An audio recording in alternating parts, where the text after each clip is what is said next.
Selamat sore pemirsa. Pasokan sapi dan kambing dari luar daerah untuk wilayah Batam, Kepulauan Riau terputus akibat wabah ternak PMK. Para pedagang hewan kurban khawatir tidak bisa berjualan tahun ini.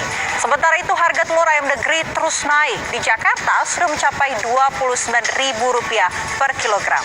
Anda menyaksikan kabar pasar bersama saya, Vena Kita. Perputaran uang dari bisnis hewan kurban terancam terhenti tahun ini di Batam, Kepulauan Riau. Padahal nominalnya mencapai lebih dari 100 miliar rupiah. Ini dikarenakan wabah penyakit mulut dan kuku dan mengancam tidak adanya pasokan hewan kurban ke Batam tahun ini. Wabah penyakit mulut dan kuku PMK tidak hanya merugikan peternak sapi potong, tapi juga sapi perah.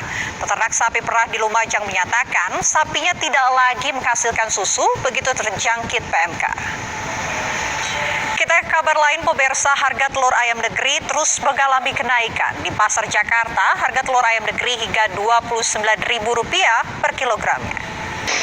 Lalu bagaimana dengan harga telur di daerah? Sebagai perbandingan kita pantau harga telur di Aceh dan Jawa Timur. Menjelang dimulainya gelombang keberangkatan jemaah haji Indonesia ke Arab Saudi, toko perlengkapan haji ramai pembeli. Salah satunya toko di Medan, Sumatera Utara yang omsetnya naik hingga 35%.